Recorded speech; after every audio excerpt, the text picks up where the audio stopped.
Hello welcome to telling tales by Ashi Chinchu. ഇന്ന് നമുക്കൊരു cooking vlog ആയാലോ. ഞാൻ ഇങ്ങനെ കുക്കിംഗ് വ്ളോഗൊക്കെ ഷോർട്സ് ആയിട്ടാണ് ഇടാറ്. ഇന്ന് എനിക്ക് തോന്നി ഒരു ലോങ് ഫോർമാറ്റിൽ ഇടാണ്. അപ്പോൾ ഇന്ന് നമ്മൾ 2 ഐറ്റമാണ് ഉണ്ടാക്കുന്നത്.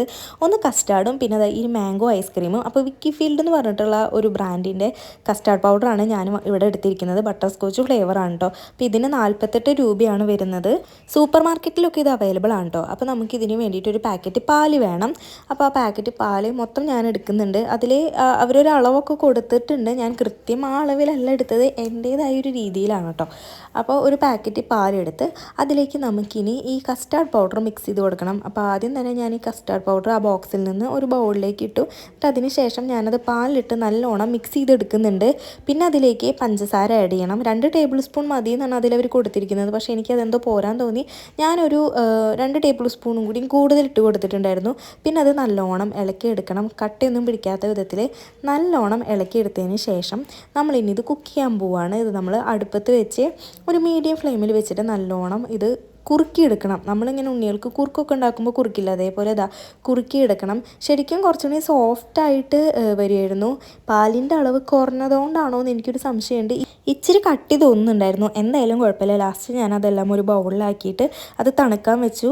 ഇനി അത് കഴിഞ്ഞാൽ നമുക്കിത് ഫ്രിഡ്ജിൽ ഒരു 3 മണിക്കൂർ വെച്ച് സെറ്റ് ചെയ്തെടുക്കണം. ഫ്രീസറിൽ വെക്കേണ്ട, ഫ്രിഡ്ജിൽ വെച്ചാൽ മതി. ഇനി ഇത് ഫ്രിഡ്ജിലിരുന്ന് സെറ്റാവട്ടെ. ആ നേരം കൊണ്ട് നമ്മുടെ ഐസ്ക്രീമിൻ്റെ പരിപാടികൾ നോക്കാം. ഐസ്ക്രീം ഉണ്ടാക്കുന്നതിൻ്റെ റെസിപ്പി ഞാൻ മുന്നേ ഷെയർ ചെയ്തിട്ടുള്ളതാണ്. ബേക്കേഴ്സിൻ്റെ ഐസ്ക്രീം പൗഡർ മിക്സ് എടുത്തിട്ടാണ് ഞാൻ ഉണ്ടാക്കുന്നത്. അത് അത്ര ബുദ്ധിമുട്ടൊന്നുമല്ല, എളുപ്പമാണ്. ഇതേപോലെ ഒരു പാക്കറ്റ് പാലെടുക്കുക, അത് തിളപ്പിച്ചതിന് ശേഷം ഈ പൗഡർ അതിലേക്ക് ഇട്ട് കൊടുക്കുക. അതും കുറച്ച് നേരം അതിലിട്ട് നന്നായി തിളപ്പിക്കുക. ഒരു 3-4 മിനിറ്റ് മതി. വേറെ ഒന്നും ചെയ്യേണ്ട. ഇങ്ങനെ കുറുകി വരേണ്ട ആവശ്യമില്ല. അതായത് വെള്ളം പോലുള്ള ആ ഒരു കൺസിസ്റ്റൻസിയിൽ തന്നെ അത് ഇരിക്കേണ്ടത്. ഇതിൽ പഞ്ചസാരയുടെ ആവശ്യമില്ല, കാരണം ഇത് അത്യാവശ്യം നല്ല മധുരമുള്ളതാണ്. ഒട്ടും പഞ്ചസാരയുടെ ആവശ്യമില്ല. അപ്പോൾ കുറച്ച് നേരം ഒരു 3-4 മിനിറ്റ് ഇത് നല്ലോണം അടുപ്പത്ത് വെച്ച് ഒന്ന് ഇളക്കിയെടുത്തതിന് ശേഷം അതൊന്ന് കൂളായി ഒരു കാലി ഡബ്ബയിലേക്ക് ഐസ്ക്രീമിൻ്റെ ഏതെങ്കിലും നമ്മൾ മുന്നേ തന്നെ വീട്ടിൽ വാങ്ങിച്ച് കാലിയായിട്ടിരിക്കുന്നുണ്ടാവുമല്ലോ, അതൊക്കെ മതി. അതിലേതെങ്കിലും ഒരു ഡബ്ബയിലേക്ക് ഒഴിച്ച് വയ്ക്കുക. അപ്പോൾ ആദ്യം എടുത്തത് ഇത്തിരി ചെറുതായി പോയി. അപ്പോൾ ഞാൻ വേറെ ഒരെണ്ണം എടുത്തു. എന്നിട്ട് ഇത് ശരിക്കും അലുമിനിയം ഫോയിൽ വെച്ച് കവർ ചെയ്യാവുന്നതാണ്. അലുമിനിയം ഫോയിൽ എൻ്റെ കയ്യിൽ ഇല്ലാത്തത് കൊണ്ട് അതെടുത്തില്ല. പിന്നെ ഹൈ ഫ്രീസറിലേക്ക് വേണം ഇടാൻ. ഫ്രീസ് ചെയ്യാൻ വെക്കുമ്പോൾ നമ്മൾ ഇത് ഫ്രീസ് ചെയ്യാൻ വെക്കുന്നതിൻ്റെ 1 മണിക്കൂർ മുന്നേ തന്നെ ഹൈ ഫ്രീസറിലേക്ക് മാറ്റണം. അത് ചെയ്തിട്ട് വേണം ചെയ്യാൻ.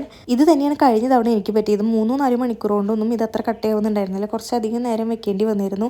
എന്തായാലും കുഴപ്പമില്ല, എടുത്തല്ലേ എന്ന് വിചാരിച്ചിട്ട് ഞാനതങ്ങനെ ഒരു ബ്ലെൻഡറിലിട്ട് നന്നായി ബ്ലെൻഡ് ചെയ്തിട്ട് വീണ്ടും ആ ഐസ്ക്രീം ട്രേയിലിട്ട് ഫ്രീസറിൽ ഫ്രീസ് ചെയ്യാൻ വേണ്ടി വെച്ചു. ഇതിപ്പോൾ പിറ്റേ ദിവസമാണ്. അപ്പോൾ പിറ്റേ ദിവസമായി. അപ്പോൾ നമ്മൾ ആദ്യം എടുത്ത് നോക്കിയത് നമ്മുടെ പുഡിങ്ങാണ്. പുഡിങ് കുഴപ്പമില്ല, അത്യാവശ്യം സെറ്റായിട്ടുണ്ട്. അപ്പോൾ ഇത് സുഖമായിട്ട് വിട്ടു പോരാനാണ് ഇങ്ങനെ സൈഡിലൊന്നാക്കി കൊടുക്കുന്നത്. എന്നിട്ട് നമ്മൾ പാത്രത്തിൽ വെച്ച് തിരിച്ചെടുത്തു. സംഭവം വലിയ കുഴപ്പമില്ല കേട്ടോ. ഇതിങ്ങനെ കാണുമ്പോൾ നമുക്കൊരു സന്തോഷമാണല്ലോ, ഇങ്ങനെ ഫുള്ള് റെഡിയായിട്ട് കയ്യിൽ കിട്ടുന്നത്. അത്യാവശ്യം നല്ല ഭംഗിയിലൊക്കെ വന്നിട്ടുണ്ട്. ഇനി ഇതിന് കൂടുതൽ ഭംഗിയാക്കാൻ വേണ്ടി എൻ്റെ കുറച്ച് അലങ്കോലപ്പണികൾ കൂടി ഞാൻ ചെയ്തിട്ടുണ്ട്.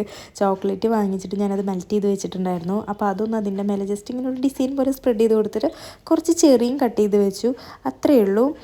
വലിയ കുഴപ്പമൊന്നുമില്ല. ടേസ്റ്റ് വൈസ് പറയുകയാണെങ്കിൽ കട്ട് ചെയ്യുമ്പോൾ ഇത്തിരി സോഫ്റ്റായി തോന്നുമെങ്കിലും കഴിക്കുന്ന സമയത്ത് കുറച്ച് കട്ടിയുണ്ട്. അത് ഞാൻ നേരത്തെ പറഞ്ഞ പോലെ പാലിൻ്റെ അളവ് കുറഞ്ഞു എന്നാണ് എനിക്ക് തോന്നുന്നത്. ഒരു പാക്കറ്റ് പാല് പോരാ ഈ ഒരു ഡബ്ബയിലേക്ക്.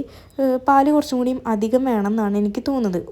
ഒരു പാക്കറ്റ് പാലും ഒരു അര പാക്കറ്റ് പാലും ഉണ്ടെങ്കിൽ കറക്റ്റാവുമെന്ന് എനിക്ക് തോന്നുന്നു. കഴിച്ച് നോക്കിയപ്പോഴും വലിയ കുഴപ്പമൊന്നുമില്ല. മധുരം കുറവാണ്.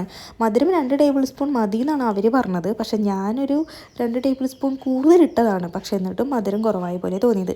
അത് കഴിഞ്ഞ് ഇനി നമുക്ക് നമ്മുടെ ഐസ്ക്രീം നോക്കാം. ഐസ്ക്രീം ആ സമയമാകുമ്പോഴത്തേക്കും അത്യാവശ്യം സെറ്റായി കിട്ടിയിട്ടുണ്ടായിരുന്നു. പക്ഷേ ഇതിൻ്റെ ഒരു നെഗറ്റീവായിട്ട് എനിക്ക് തോന്നിയത് പെട്ടെന്ന് മെൽറ്റ് ആവുന്നുണ്ട്. നമ്മളിത് അപ്പം തന്നെ പുറത്തെടുത്ത് ഐസ്ക്രീം നമ്മൾ പാത്രത്തിലേക്ക് ഒരു സ്കൂപ്പ് ഇട്ടെങ്കിലും ഒരു 2 സെക്കൻഡ് അല്ലെങ്കിൽ ഒരു 3 സെക്കൻഡ് കഴിയുമ്പോഴത്തേക്കും അതിങ്ങനെ മെൽറ്റ് ആവാൻ തുടങ്ങുന്നുണ്ടായിരുന്നു. പിന്നെ നമ്മൾ കടയിൽ നിന്നൊക്കെ വാങ്ങിക്കുമ്പോൾ കിട്ടുന്ന ഒരു സ്മൂത്തായിട്ടുള്ളൊരു ക്രീമി ടെക്സ്ചർ ഇതിനില്ല കേട്ടോ. കഴിക്കുമ്പോൾ അങ്ങനെ തന്നെയാണ്. പക്ഷേ എന്നാലും നമുക്കിപ്പോൾ നല്ല ചൂടൊക്കെ ഇല്ല. ഇടയ്ക്കൊരു പൂതി തോന്നുമ്പോൾ ഇങ്ങനെയൊക്കെ ഉണ്ടാക്കി ട്രൈ ചെയ്ത് നോക്കാമെന്നാണ്. അപ്പോൾ എല്ലാവരും ഒന്ന് ട്രൈ ചെയ്ത് നോക്കിയിട്ട് കമൻറ്റ് ചെയ്യണം കേട്ടോ.